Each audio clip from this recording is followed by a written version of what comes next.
Flux is a really interesting person because they didn't realize how creative they could be until they started gaming, and more specifically creating content off the back of games.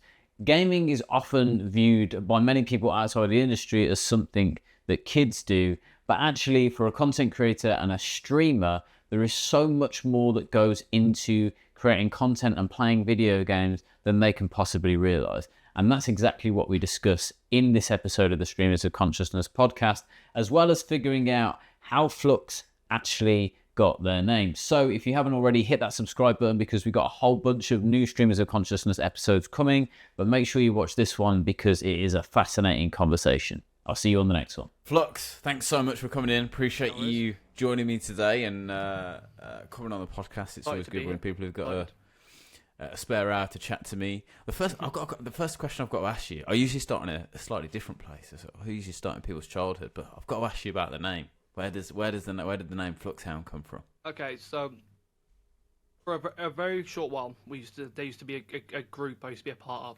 called TVG. I'll tell you now, I can't remember what the hell it stands for, but I joined them anyway. This was back when I used to have a PS4. Okay. Eventually, the group dissolved. There was a lot of arguments. A lot of I'm talking worse than it was horrible. Yeah. So anyway, there was all like, oh, we need someone to take in charge, and then basically somebody come up with the fact, well, technically, do you not think the group's in flux, like in and out? And I was like, okay. I was like, well, we need a leader. We need like a hound dog. And you'd be surprised how basically my name got made for me, and it's just been like that for the last 4 years or so now. I think 4 years. Originally, I used to be TVG judge. I was always judged based on Final Fantasy 12. One of the characters, Judge Capramp, he was a magister, which is like a police law enforcer of sorts. Yeah. So originally I used to be that, but I've been FluxHound now for the last 4 years, and it's just stuck. Everyone calls me Flux. Everyone calls me Hound. People call me by my name, Paul. It's what it is. I like it. I'm always interested in how people's names come about, and it's very rarely. I've had one situation where someone was just like, "Oh, I just like the name," but like, there's usually a little story, behind it. I like it. So let's go back to Baby FluxHound, Flux Baby Pup. FluxHound. Yeah, however we want to think of that. I'm always interested in how people got into gaming in the first place, because I came to gaming really late. Very, very recently. Really? Yeah, and I mean, like, I'd like, I'd messed about on like the original PlayStation. Yeah. My cousin had one. I think I had a PlayStation 2. But basically, for the vast majority of my life, console-wise, probably between the PlayStation 2 and the PS5, I did no real gaming. I had a Switch for a little bit. But yeah, the PS5 was like when I first got back into gaming. That's really interesting. Yeah, so most people who are streaming have been like, have all this nostalgia and have been lifelong gamers, so I'm always interested to hear where you started out. Originally I started back on the SNES. Yeah. I don't know where it came from. In my family back then, I'll say a lorry. It's always good when you get something that's fallen off the back of a truck. Me and my sister I remember playing Mario. We were playing Super Mario Bros. I can't remember which one it was. And basically, he had a hissy fit and drop kicked me off the bed. And ever since then, I was like, I want to play games more, because like she was so adamant. I'm playing it. She drop kicks me off the bed. I'm only like, I'm gonna be about 4 or 5 at this point, give or take. And I'm just like, what just happened? I was like, why are you getting so mad for? I want to play. And I was like, no. So we'd sneak in the bedroom every now and then to try and play it. And then if one or the other caught each other, there'd be arguments. My mum and my dad threatened to like chuck it out the window. And back then, obviously, people really didn't give a damn. So, yeah. And then I got into from there. A mate of mine across the road, who's my best mate from then till now. Yeah. He had some older consoles as well. And then I was like, hang on, you play games. I want to play games. And then it kind of grew from there. I got a Nintendo 64, which is my first proper console. I played the living hell out of it. Yeah. I also never had, I don't know if you know, on the N64 they used to have like a save pack thing that goes to the bottom. Yes. I never had one for like about 5 years. So all my games I was playing as long as I can for that day, not turning my Nintendo 64 off. And then obviously when it did turn off eventually, or overheat or whatever, I'd have to start all over again. I used to do that for how many years? I don't know why I tortured myself, but never mind. But yeah, so I started. I mean, that's a good way to do it. I played a game when I got the PS5. One of the first PS5 games that came out was a game called Returnal, which I rage quit in the end because it infuriated me. But that was essentially it was like that. It was like not having a save pack. Every time you died, it respawned you right at the beginning. And it was like a procedurally generated thing as well. So you would, as you move through they had these different biomes that you go through, but each one it would change the order of them. It would change what you were presented with each time. My God, it was. So basically like a roguelike game of sorts. Exactly, a roguelike and procedurally generated. It was. Awesome. The first the first game to play when you just got back into gaming after like 15 years off. It was a horrible challenge. Yeah, not the best. I might be okay if I went back to it. I mean, yeah, Elden Ring's a whole other story, but yeah. So N64 was it N64 the one with was that the GoldenEye was that N64? GoldenEye, yeah, Pokemon Stadium, which was the first fully 3D Pokemon game, which when I was back in my day, oh god, that was like. What is? Look how beautiful this game looks. It's like the best looking game ever. You go back and look at the N64 now, you're like, maybe not. But it was beautiful back then. Yeah, it's all relative, isn't it? I think it's you know, at the time, like you look at games now and you go, "Wow, this is amazing." Mm-hmm. I'm sure in 10 years' time, when we're all living inside the internet, we're all actually got VR in our glasses. Yeah, it will all be. You look back and go, "Oh, the graphics on that were terrible at the time." But it's absolutely. So N64, N64, GoldenEye, Split Fiend, 4v4, like you know, 4 screens, just absolutely. So. You ever one of those guys who got the cardboard out and split the screen up? No, we never did that. But the way I see it was, I always won. Now, apparently, my friends told me that's not necessarily true. In my opinion, I won. I never lost. I was the demon of N64 times. Yeah. My friends say, maybe not. So, I know maybe it's nostalgia. Maybe it's just, I'm just trying to give myself that ego boost. I don't know. But I always used to think, golden gun, one shot only. Yeah. I was a demon. And then when I played it recently at where did I play? Oh, Insomnia. Obviously, we all know about Insomnia now, sadly. Yes. I played Insomnia with my son, and I managed to kill him once. Yeah. He'd killed me once, and the time ran out. That's how I couldn't aim. I couldn't use an N64. I was all over the gaff and naff. But I mean, looking back on those controllers, then I think I had one at the. You know, I used to go to one of these like summer clubs or evening clubs at like a leisure centre, and they had an N64 there. We used to play GoldenEye, and it was a lot of the Golden Gun stuff, inflated head stuff. If you remember that thing that you could do, So it's a weird controller when you look back at it now. You go, well, how was this ever? How was this ever a thing? I still can't think how I used to hold it. I'm left-handed. I presume I would have held it in my right hand. Like that. Then the left hand would have just sat over, and I would have been just like this between the other and the buttons and just reaching over. Unless I played some weird form of claw. But... Maybe. So where did you go from the? A lot of people started on these, you know, Nintendo console. I think people of a certain age. Let's put it that way. Let's put it. Nice. You can call me old. Just call me old, yeah. I mean, listen, I'm right there with you. I think. Yeah.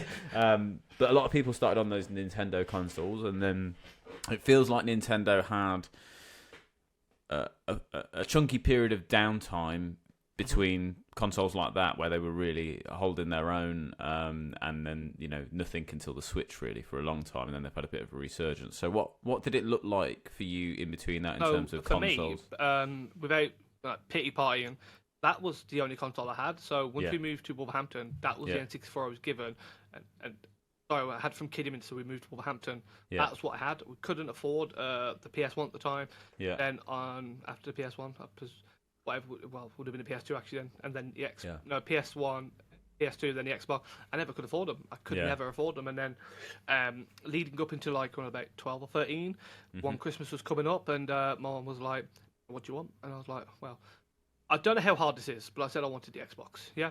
Xbox, not hard." Comes back with a GameCube. Now, obviously, I was very grateful for Christmas. Of course, I was. I got a GameCube. I got Splinter Cell. But my life was made. It was the best years of my life. But it's not what I asked for. So obviously, I had the GameCube anyway, and I kept it for about a year or so. I think 2 years. And then eventually, before my mum passed, she wanted to give everyone a big Christmas of sorts. And I got the Xbox. I got other stuff, and it was bittersweet of sorts. Yeah. But yeah, so I moved in a very weird position. I had Xbox then all the way to Xbox 360. Yeah. And I never even had an Xbox 360 at first. When it finally came out, my best mate had it. And he was like, "Oh, do you want to play?" And this is one of my favourite stories. I was only talking about it the other day. So one day, we're playing Rainbow Six Vegas, the first one. He's like, "Do you want to play this? I don't like it." I was like, "Yeah, give it. I'll have a go. I love this." He's like, "Oh, well, I'm going to go to sleep now," because he stayed over one night. He goes, "You can play him up on my Xbox." I'm sat there playing Rainbow Six Vegas. I jump into a lobby. with 12 people. I still talk to 10 of them now. Wow. It was one of them. I've met personally. Some of them I've been shown pictures of as they've got married, as they've had kids and stuff like that, and stuff like that. It's just madness. We literally jumped into a lobby and we was all just having an absolute laugh. And then we was, oh, we'll all add each other up. And then every time a new game come out, we would all progress to the same game. So Rainbow Six, Gears, anything that had multiplayer. In general, we would all pick it up and play, and that included if it would be the same type of play it for a week and go, this is shit. Let's go back to to this. But we used to all the time, like from COD to everything. Because my very first COD was COD 4. I never played any others properly, especially online. So yeah, so imagine just playing with the same people for that many years. I wanted to kill them half the time, but other than that, they were fantastic people. Feel like if you're playing any shooter game, it doesn't matter how rock solid your relationship is with anyone. It's like putting together IKEA furniture. It's gonna be some arguments at some point. It's a shame my son's not here. He's at school, but me and him, he's my duo partner normally. He's 13, so we play a lot. Yeah. I've had him playing COD, and I can imagine somebody going, "Oh no, he's too young." He's been playing COD since the age of, probably gonna say, he's been watching me play since about the age of 9 or 10, and then ever since then he's picked up a controller. He's played. Yeah, he did shock him for a very long time, but now he plays a lot, and he carries his old man to games and wins. I mean, but when we're playing, I'm looking at him, I'm like, "What are you doing?" He's like, "It'll be a 1v1." I was like, "What are you doing?" Reload. He's like, "I'm gonna reload." Play it up, and he'll just say it to me. And some days at the end of the game, I'll just mute my mic and I'll be like, "Well done, mate. GG. It happens." And he does the same thing to me, I guarantee, because he'll be like, "You're right," and he's like, "Yeah, fine. What's wrong? Nothing. What's wrong? Just lost that game." You know? Could have done that. And I was like, all right, calm down. Happens all the time. Like me and him, we just like, sometimes I'm like, bro, it's a game. Relax yourself. Yeah. I mean, I played a lot of Fortnite with my nephew. We used to do, at Christmas, we used to get, like literally 4 screens. It was like an old LAN party. We'd get 4 screens into one room. I'd be on, me and my missus had a Switch. My nephew had a PlayStation. My brother-in-law had a PlayStation as well. So we'd have everything connected up, and we'd all be playing in an online lobby, but all in the same room.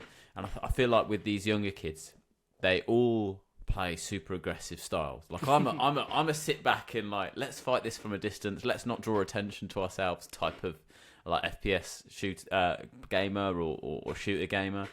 And they're so aggressive. So he'd always just be off. Like, you get so furious with them so quick. He's like, where are you going? Like, why are you over the other side of the map? You're not with any of us. Absolutely.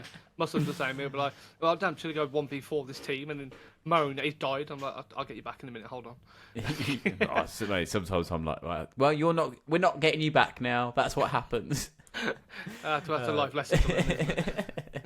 So, what curious as to why it was Xbox you chose over PlayStation or... I actually don't know. Oh, actually, I do know. When the PS2 came out, the same friend who had Xbox 360, because again, his family's always had one of these for the consoles, and again, we never. But he'd always bring his PS2 over, so I played like Metal Gear Solid 2, I played Metal Gear Solid 1, played all these things. Devil May Cry on PS2, the very first one, glorious game. And I thought, well, that's cool, but he hasn't got an Xbox. So if I get an Xbox, we could do Halo. Yes. So we saw Halo at the time. He's like, oh wow, look at this! You can do 4v4. It's like GoldenEye but better, which obviously it is, because Halo multiplayer is Jeff's kiss. It's something different, isn't it? Yeah. So the reason why I got the Xbox is so we could have some different level of games. And in the way I saw it, I always felt bad, I suppose, because it was like, oh, he's got this, I haven't got that, but I can't really, I can't. What's the word? He always has to bring his console to me because I can't play them games. So I thought, well, if I finally get something decent, which I did, then then he doesn't always have to bring his PS2. He used to, because he would literally. My old bedroom was, I don't know what the hell the bedroom was, but there's a massive countertop that was around about 10 foot on one side of the wall. Right. I used to have my old PC there. My mate used to put his console there, and we just sit across the room and play. Nice. It was daft, but it worked. Yeah. Or we'd sit side by side with like split screen and stuff like that. It was just vibes, your vibes. Yeah, Best thing ever. I like it. So have you continued on? Are you still a console player now? Have you progressed onto PC? I'm on PC mainly because it just makes sense having everything all in one, if that makes sense. So my PC's, well, up till about 3 weeks ago, my PC, in my opinion, was good. Playing Grey Zone Warfare, my PC is dying. It's very, very powerful. It's a very, very difficult game to run. But I've always wanted I've always wanted. If you always see those pictures of like people's mad ass setups, they've got their own room. You know, they've explained to the wife, "I'm having that room. That's my room for content. That's my room for gaming." I've always wanted that. I can't because that's not the way the house is set up. Yeah. But I wanted the ultra wide monitor, so I got a Samsung monitor. I've got a cheap ass Acer monitor turned on its side and turned to vertical for my chat. Got my PC next to it. That's all I wanted. I wanted my shelves with all my shit above it. That's all I've ever wanted. To have my own little area. And my wife before she said, "Oh yeah, we'll sort it." And then when we got into our house recently, our new house, where I'm sat is a perfect alcove. It sits right in. I managed to get my beautiful big IKEA desk. 80 by 60. And they're massive, but because of the alcove, it pops out like a 60 size desk. Amazing. So I've got all the things I've ever wanted. And console gaming for a while, I used to console stream on PS4 and it was fine. It worked, I suppose. But I don't know, there's something about PC gaming now. Being honest, I do use controller because I can't be asked to keep playing keyboard and mouse because it requires constant aim training and relearning and keeping the muscle memory max. And so terrible. When I work, especially playing COD, I just come home, load up. Like last night, my wife was watching TV and I just thought, I'm gonna jump on for half hour. Well, a bit longer than that anyway. It's like about an hour and a bit. You always intend to go on for half an hour. Yeah, you always go on for half hour, but it never is. And I just thought, well, if I use my controller, I get aim assist. Because it just makes sense. I just like to play games. Even when I'm playing my shooting games, even when I'm going for content, which I was last night, I still want to use controller because it just makes sense. If I use keyboard and mouse, I mean, in my opinion, it just doesn't really work in that sense for me. I just pick up controller, play it as I like, put it down, turn off, go away. So what was did you build your first PC? Did you buy a pre-built? Again, I'm just curious about this because I always said I'd never be a PC gamer. I'd never build my own PC, and I've kind of done both of those things very recently. I mean that works. Yeah. I originally I was looking into PC building back when I wanted one. My very first PC, I blew it up. I didn't get the right power supply, so I did all the work behind it. I'd watch YouTube videos, how to put the motherboard together, how to put the CPU in, did all that crap. I did everything. And then one day I was going along and my son was like, "Dad, PC stinks." I was like, "What do you mean?" Not billowing, but you could smell smoke. I looked at my power supply was just dead. And he was like, "Oh, I've killed your PC." I was like, "No, you haven't." And I remember it wasn't the biggest PC, it wasn't the strongest at the time. It was like, at the time, and technically it was still old. But I basically put about a 200 wattage shortage less of what should have been in it at the very least. It basically killed it, and then even then I can imagine my wife going like, "I'm having another one. You're dangerous." So in the end, I did my proper due diligence. I got the right power supply, and then when I was looking at a computer, the one I'm actually using right now, I originally got it for £50. My mate was like, so when I first got into content, roll it back a bit. When I first got into content, I was playing a game. I was in COD, and this is another friend of mine who's actually does loads of GTA edits. He's a designer who does all these things. Playing, and he literally messaged me going, "Bro, your videos look shit." And your thumbnails are shocking. And I was like, you're like a bit aggressive, calm down. And he was like, "But I can help you. If you go, here's my thumbnails, this is what I've done, and these are £10 a thumbnail." And I was like, okay, I'd rather learn. And then basically, we ended up constantly going back and forth. We started talking content, stuff he's doing. He was doing sniping videos at the time because he was big he wanted to get into sniping orcs because that's what he really loved, and he was good at it anyway. And he was like, "Oh, yeah, so I'll show you this. Get a PC and I'll show you." And I was like, "Well, I can't really afford a PC." And mate of mine at work was like, "I've got this little beauty going. It's got a 970 in it, which is like a 6-year-old card, probably even older than that now." Yeah. It's basically, it was old. The CPU inside of it is older than my son. So it was a wreck. But my mate said, "Get the PC and I'll teach you Photoshop," which he did. Bought me Photoshop, and then I started upgrading. I thought I wanted a better PC. So I got myself a new case. I got myself upgraded CPUs, upgraded graphics cards, and I just slowly built it up, slowly from the beginning. And I've took mine apart 100 times. I put my son together recently for his birthday, which, considering how much I've done PCs, everything went wrong. I didn't put the CPU properly in, didn't put the CPU heatsink on properly. Graphics card didn't go properly. It was a mess. But I love building PCs. It's a passion of mine. I've done it for friends. I've done it for family. I don't know, just something about just tinkering. Like, PCs always go wrong. There's always something that goes wrong. 9 times out of 10, it's not necessarily a hardware issue, but you can fix it by just turning your PC off, reseating said hardware. You're done with it. It's easy. I say easy. It's just like when they say it's like Lego for adults. It just is. Yeah, it works. And I think definitely the setup I found it was like that. I think there's a lot of. Obviously, there are things that can go wrong, but I think some of it, the bit that I was incredibly worried about seating the CPU, for example, because you hear all these horror stories about bending pins. But after doing it, I was like, oh, you'd have to really be neglecting this to Yes, exactly. do it wrong. I mean, I've once dropped a CPU, Yeah. and obviously that hit the floor, it bent everything. Yeah. But that come from CEX, so technically it probably already bent anyway. But Yeah. so yeah, like you said, you have to be going. I'm gonna put this down. Bang! Yeah. You got to bang it in for it to not work. You got to slam your motherboard in. You got to push the graphics card down till it crunches and not clicks in. You know, you have to be. There's no way you could put a computer together today. Say, oh, it won't go together. Look at what you're doing. There's literally a manual for a start off in any rocket science. Just on it through. So you talked about when you first started content. Like, was there a point where you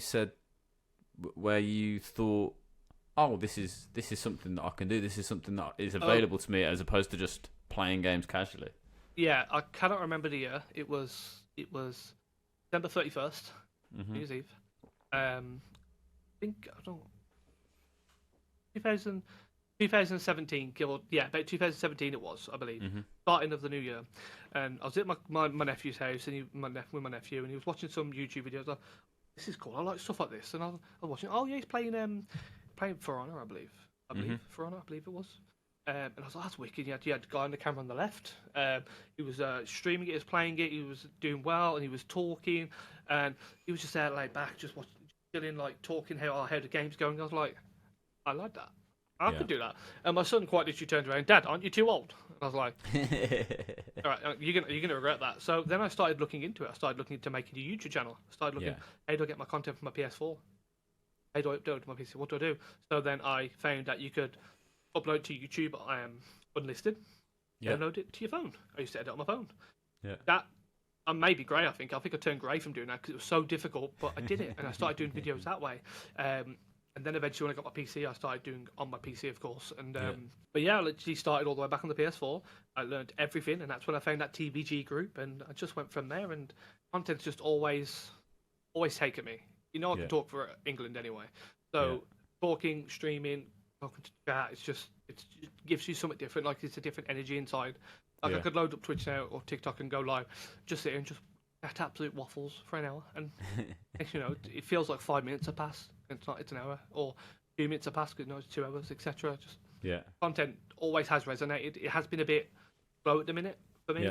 Recently, we've been moved to a new house. We've been trying to get the house up to scratch, and then this has happened, and I've had a brand new job because I've moved into the care sector, which is a very interesting place to be.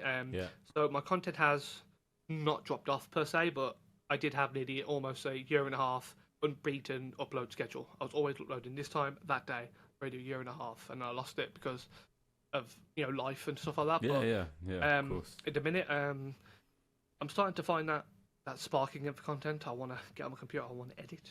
Yeah. I want to. So this week I made sure I had 4 videos up. So I've got all my week's videos for this week, and then one for next week, and then I'm off for a few days in a week again, and then I'll do some more to catch back up. And yeah, I'm starting to get the vibe back for editing and creating again. Nice, and it's true, isn't it, that sometimes it is difficult and life gets in the way, and sometimes it feels like a never-ending. Well, it is a never-ending cycle, content creation, isn't it? Absolutely, There's never a point where you go, oh well, that's done, and you can stop. You're always producing that next thing.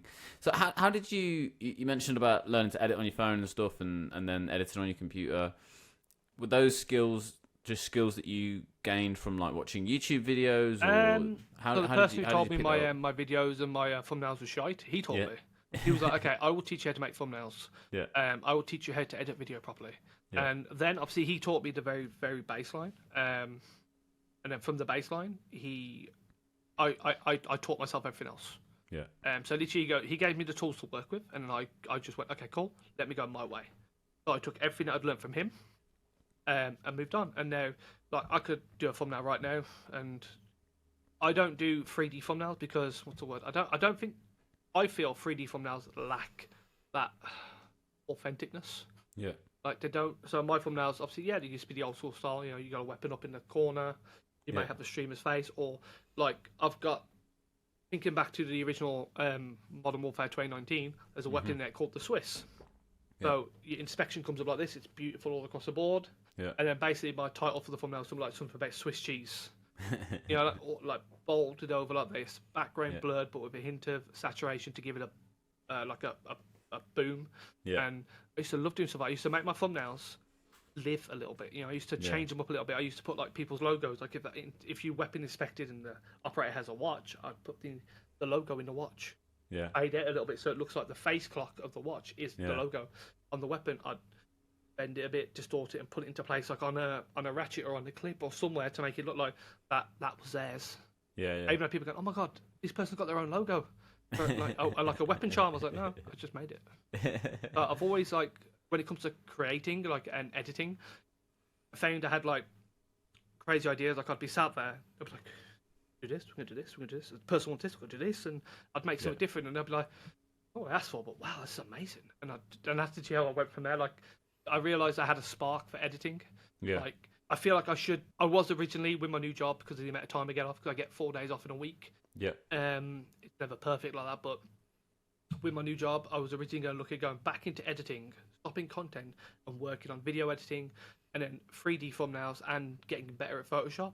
Just because that is where I'd love to be. Now, personally, without be down with myself and make myself feel like poo, I'm not that good. I'm at a level where I'm probably better than some, but there are people who are born for this. Yeah. So that's not me, and I'm happy with that. Like jack of all trades, you know, master of none, etc. But yeah, so I'm never gonna continue with that. I'm just gonna always do my own level of stuff because it's my level of authenticity. If that makes sense. Do you feel like you're trying new stuff with each progression? With each, do you feel like you're experimenting still, or do you feel like you're just happy with, like, content with where you are, and you know that's what it's going to be for you, or do you feel like you're still learning stuff? I mean, if I was to go and look back through the majority of my content, I would say I haven't really evolved, so to speak. I don't feel like my content needs to. I do the same sort of thing for my videos that I've done for the last a year. Get the content, put it down to short form, make sure I trimmed it correctly, mess with the color saturations, add text, make the text my way, add text effects and stuff like that. Like, so if I'm pronunciating a word, I'll make sure it shakes and stuff like that. You know, and I've always had that same level of content and style. Sorry, that people know who I am. So people know what video they're getting from me. Like, it's always going to be the same, and my content's always been like, it's. So I make content, obviously, per se, because I would like people to enjoy my content and consume it. But I also make the content. I know it's cliche. I make the content I want to make. Yeah. I started playing Grey Zone Warfare ahead of COD lately. I've been making videos I want to make. I've got a video coming up where basically there's an AI I don't know why, it's just sidestepping across the map, and basically I've got it going in with Michael Jackson. I'm going to put some Michael Jackson music on. I'm going to do something with that video. My videos, I make them how I want to make them, and I do. I take a lot of inspiration from other people, obviously, because we all do. We all take the inspiration, but I like to say I've never looked at a video of mine and go, "Oh, that's a direct copy of that person's video." Direct person's of that one. I've never had that level of plagiarism, in my own opinion. I think there's nothing new, is there? There's nothing new under the sun. It's it's everything is a variation of something else. Absolutely. Did you feel like you were a creative person before you started making content? Was that kind of in you, or was it a case of, I like gaming and I want to take that a bit further, and this is what you need to do that, and then you've discovered through content that you do have this creative spark? Because it's really clear when you're talking about this stuff that you obviously are a creative. But I'm curious as to whether you felt like that before you started creating content. No. Yeah. So I used to enjoy art when I was in school, but Yeah. I dropped off massively with that. So no, I wasn't. And no, I don't think I was ever that creative. I never thought, oh, I want to go do this. I never used to look at a video I think I can make that. I never used to look at a picture saying I can make that picture better. I just found it and went with it. That makes sense. Especially during lockdown. That's when I really full-throttled it, like a lot of other creators as well. Yeah. But no, like I found it and it just became something I really enjoyed. It's a route that you don't expect, I think, into being a creative, that playing video games would lead into this world of being a creative. And I talk about this a lot, but what you don't realize with people who stream is that they're also a designer, they're an editor, they are a presenter, they're an there are all these other things. Absolutely, yeah. And there's a whole bunch of skills that you have to learn to do that, and often that goes unnoticed. And I think it's an important thing for not just your kind of viewers and stuff to know, but also brands and all those other people, as you go, well, when you watch me or when you work with me, you're hiring someone who's doing 3 or 4 different jobs here at one time. When you put it like that, you're absolutely correct. Like I could never imagine having that sort of money where I could pay someone to. There's a person I see on Twitter. He's a part of the org Obey.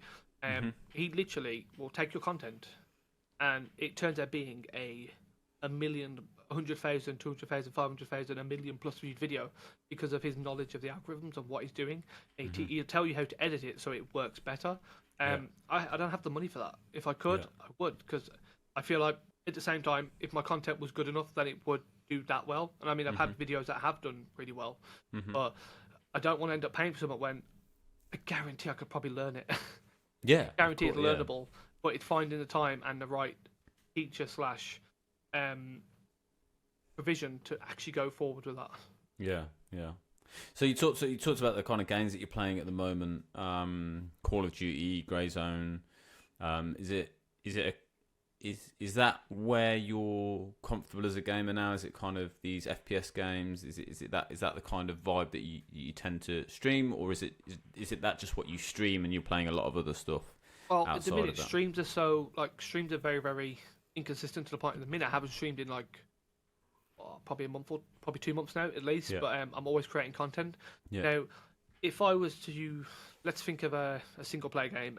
Let's think of one of my favorite series, Final Fantasy VII. Yeah. Or Final Fantasy in general, Final Fantasy VII, the new one. If I streamed it, wicked. But then I struggle with stuff like that, with making content on those sort of games. Yeah.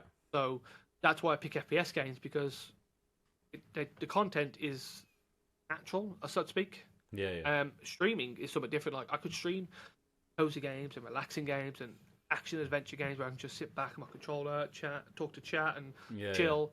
Instead of being like, right, okay, let's go. Yeah. Being myself locked in, because I don't mind that, but I'd prefer having a chilled game, having a relaxed game. But it's also then getting the content from that to that. Yeah. Like I literally look at a game and think, can I make content? No, I can't play it. And that's sadly how I look at things. It's a few times, it's been a reason why I've sometimes gone, maybe it's time to stop. Because if content's getting in the way of me wanting to play a game, then obviously there's an issue. Yeah, I shouldn't be able to go, I can't play that now. Not about the affordability. It's the fact I can't play it because I haven't got time to create. Now I've started to work past that a little bit. I have got content from other games, not necessarily all FPS and not necessarily all different style of games, but different games I've made content that are on my computer and eventually will see the light of day. But I forced myself to go, okay, I want to play that. What can I do so I can play that? Create, not necessarily stream, but just create and go forward with it. There's been a few games where I played and I've got clips from them that wouldn't have really been what I would put on my channel. But at the same time, going back to what I said, I like to create what I want to create. I want to play what I want to play. So when I go from there, so I've got stuff from Final Fantasy VII I am going to upload eventually. I have stuff from other games I played that I will upload. I'm a fan of like certain simulation games like Euro Trucker. I've got a great clip on stream that I'm sure it's on my PC somewhere of I was speeding. I was only doing like 60 miles an hour. And I took a sharp turning, and literally just moments ago in the chat, I was like, I can see you're going to crash, You look the type of person to crash. I was like, no, I don't crash in this. I've actually got a really good delivery rate. Minutes later, I crashed. That's funny. That's a clip right there. I don't know if it's still on my TikTok somewhere. I don't know if it's hidden away somewhere in the billions of terabytes of data on my computer. But so I know sometimes content can be, organic, which is obviously the best content. You always want to go for something that's natural. But then 9 to 10, I have to, within reason, I have to force my content, not so much scripted, but if I have to, obviously having a content idea and having a content roadmap is key to getting further anyway. But I sometimes have to be like, right, what can I do? What can I do here? So I will bait people in COD. Like I will do something to annoy them, and I will be that type of guy who writes shields and tomfers, throwing knives just to annoy somebody. Or I will, set my son up to get himself slammed, and I'll kill the team, and he'll be like, Dad, yes. No, mate, got you. So it's just like that, really. Yeah, I think with there's, I think you're right. There's a lot more clippable moments in FPS games, whether it's just a great shot or a 1v4 situation, or like those, especially like prox chat on some of these games. It's Yeah, like absolutely. Some interesting stuff you can do with that now. Whereas with story-driven games, there's there's a lot. I suppose there's a lot more kind of potential long moments of silence, or it's harder to find those clippable moments, or maybe there has to be a bit more of a plan about it. That's part of the reason that I stopped like clipping content from my streams for my content, because I was like, it's taking me, if I do a 3-4 hour stream, I have to rewatch that 3-4 hour stream to go and find those little bits that I want and see if there's clippable moments. It was actually easier for me to go, actually, I'm going to do my content, which is separate to my streams, and then my streams would be, that's like the live performance aspect where people get to come in and join and interact and watch and whatever, but the content is a totally separate thing.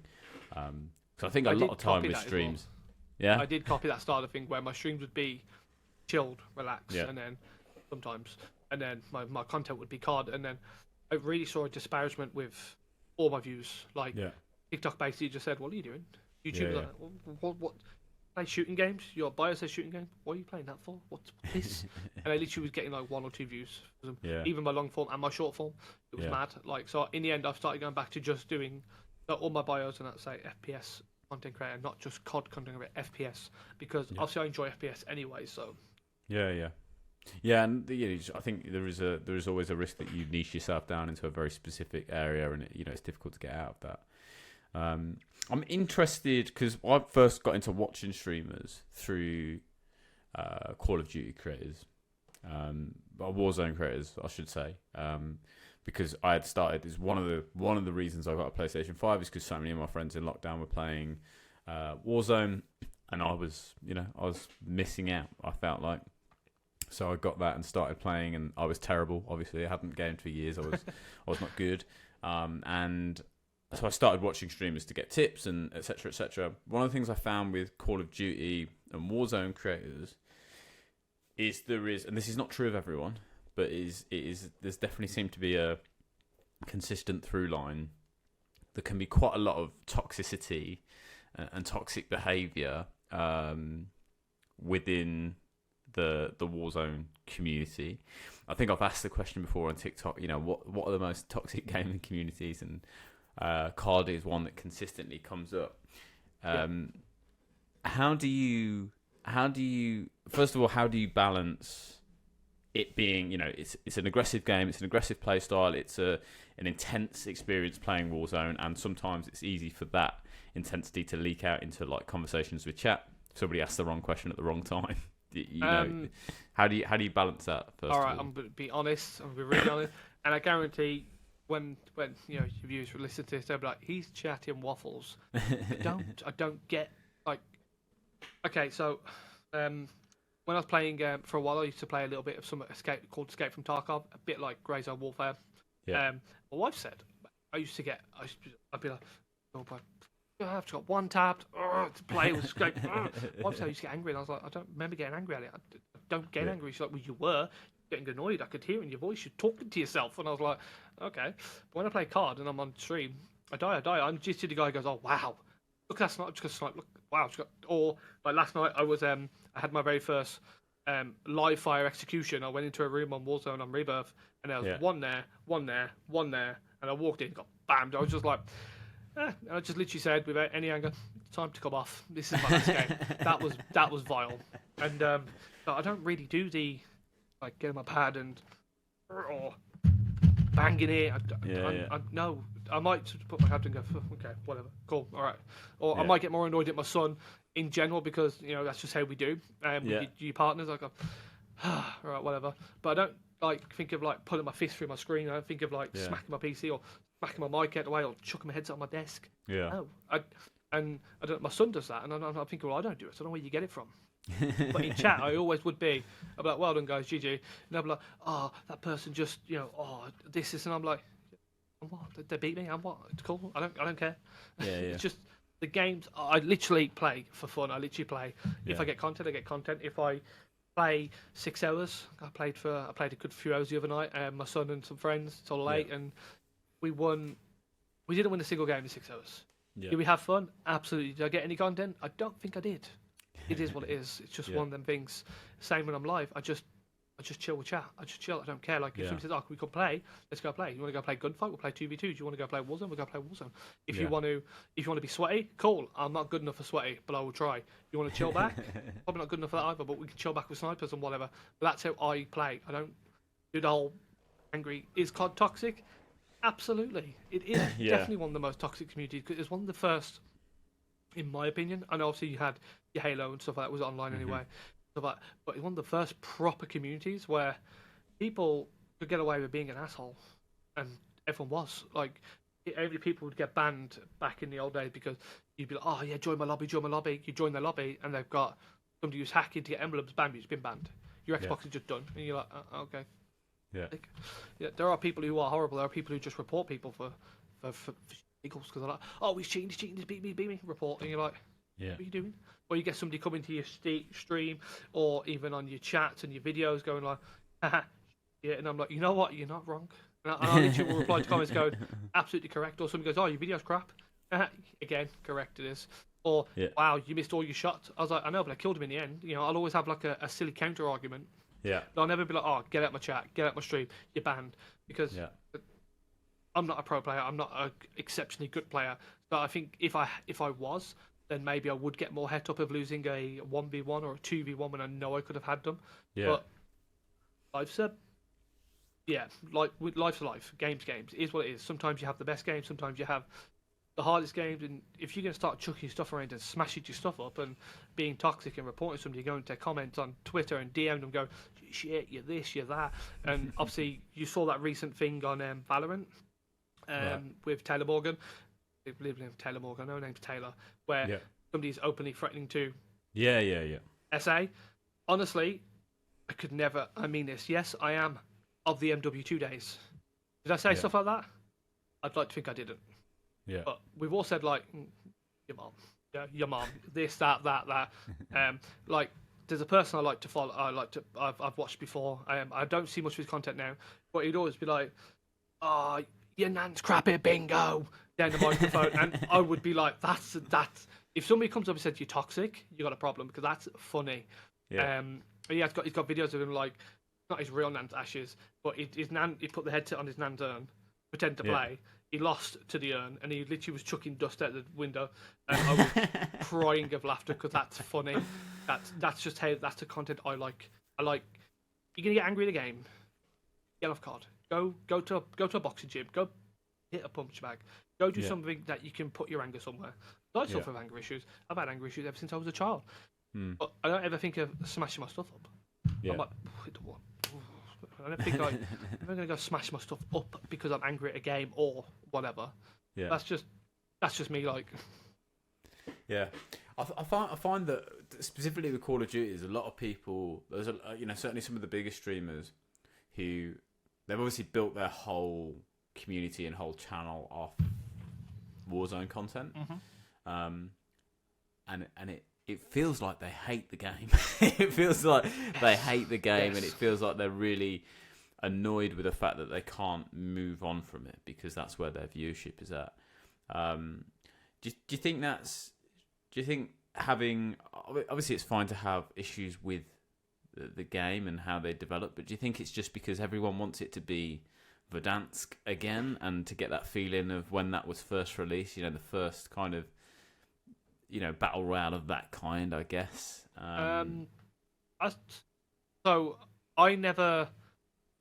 I get what you mean about like bringing back, like, having it back as Verdansk, that nostalgia. Yeah. But to me, I had a horrible time playing back then anyway because my computer at the time couldn't run it very well, so I used to just stutter around. So I never used to have issues with the game. Yeah. Like as in that, because my issue, my computer was just shocking, and my PS4 just felt like my PS4 was taking off every time I loaded up Warzone. So there was you see people going, oh, I hate the game, I don't want to play it anymore. I know you say your viewership's there, but people have tested this time and time again. If they move on from that game and say, listen guys, we're going to start looking into playing this. Like when I was with Wolves Esports, and they had an R6 team, and I thought, I'm going to start playing R6 content. I'm going to do a bit of R6 content, I'm going to do R6 streams. And it was literally, title of the stream was like, "I'm bronze, send help." And literally, I had people come to my chat. No, you need to do this. You need to hold that angle. You need to go back to sight. You do this, and then I was getting raided of like hundreds and hundreds of viewers. Wow. And this was magical to me. This was what's going on, because I took that energy I had from COD and the way I am, my streaming, my chatting, and my attentiveness to R6 again, highly competitive game. People haven't got time to sit and just stare at chat. But guess what? I'd be like, "Oh hi, XYZ, we're just doing this," and just got pinged. Never mind. And then people in comment, "If you was actually focusing on the game, you wouldn't have died." And I was like, "No, I'm shocking at the game. I probably would have died. I'm not just to chat anyway." And I took all that effort I had from COD and I enjoyed, and I brought to a different game, and I had way better times. I loved it. Like I still play R6 occasionally now, but it requires me to play keyboard and mouse, and I'm shocking at it. I could put my controller in, but I'm at a complete disadvantage. So I don't play it very often. So when people say, "Oh, I hate this game. I don't want to play. Don't want to move," you can move. You just need to be arsed. If you haven't got the energy to do it, stand COD or stand the game you're playing, moan about the game you're playing. Be done with it. Have fun. Yeah. And then every day you wake up, "Oh, I'm gonna play COD again." Because understandably, a lot of these people, like full-time streamers, if it's their game and they've made content on and they've progressed and they've gone bang, and this is where all their income comes from, then I can understand, because you want the game to be, like you said, you want that feel, you want this and back. Obviously, we're getting the Car 98 back, aren't we? So it's nice to have that nostalgia, because we're going to be doing that again. We're going to have this content. We've got Rebirth back. Verdansk is coming back in the new Black Ops. So I see why a lot of people would be like, "Oh, I hate this game. Oh, I wish I'd fix it. Wish I'd do this." But life. Yeah. They're a company. They clearly know what they're doing better than us, I'd like to think. Yeah, do they make questionable judgments, just like any game creator, any movie creator, any TV show creator? Looking at Doctor Who. Like the old stuff, like when they started changing some of the actors, like why have you got rid of that actor already? Like, you know what I mean? It's shocking. Yeah. A lot of people do a lot of different things. When it comes to games, the amount of hate people put on producers and designers, the leads and stuff like that, it's like, get a life. What are you doing hounding these people? If you don't like the game, move. That's just my take anyway. Yeah, no, I like it. So what's next for you? You mentioned you've taken, you've been on a bit of a sabbatical from streaming because, like you say, life, things to do, things to sort out in the real world, which is absolutely fair. Is it a case of you're going to get back into streaming? Is it a case that you're going to focus more on content? Like, what's the next big step for you? So, for some reason, again, with the lower end of content and streaming in general, I've had a better year. At the end of last year to all where we are now, I've had a better year in general of like going to meet and greets, going to do this, went to the COD event, obviously been to Insomnia, could have gone to WSAD but couldn't make it due to family commitments and stuff like that. Like, I've had all these amazing offers. I got partnered with Ava Media. I've just been picked up by Creator as an ambassador for the brand. Right now, life is good. Yeah. Streaming wise, I don't see a proper return until I can finally work out a schedule that works, because I always put content and streaming and everything at the bottom of a list. It's all the way down here. Yeah. Family, everything else is up here. Yeah, because everything else is more important, and that's my way of looking at it.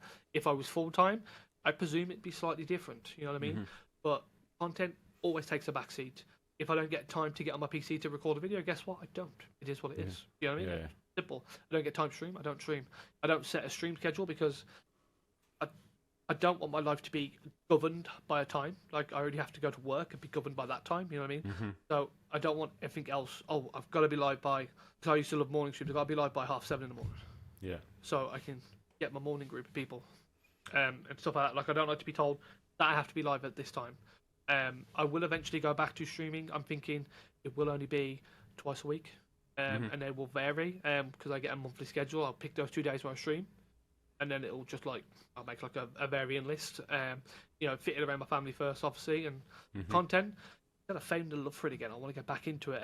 I've got some more Grey Zone Warfare content coming up for the rest of this week. I think I've got more coming next week. I'm going to flip back into COD, because obviously the new season's coming, and when the new weapon drops for Season 4, right back onto Call of Duty anyway. Trying to get clips and videos and stuff like that. And so streamings, maybe not right now, but content, full swing. And I do have an announcement hopefully coming up in the next couple of weeks, which I can't say too much about. So again, that'll push the content even more, which is the plan. Great, I like it. Well, listen, thank you so much for coming on. Thank you for making the time to speak to me. Thank you. It's always interesting to hear how people get started in this and what they're up to next. And definitely going to keep an eye on, and hopefully I'm going to try and get back to everyone again in like a year's time and see how people have progressed and what they've been up to. But yeah, I really appreciate you, man. And thank you very much, man. Thank definitely you. going to keep an eye on you. I hope you have do, a good man. day. Honestly, I love what you're doing. I think stuff like this it shows the realistic side of everyone, the human side, and I think that's the most important approach to have. So Appreciate that, man. Thank you. no, man. Thank you very much.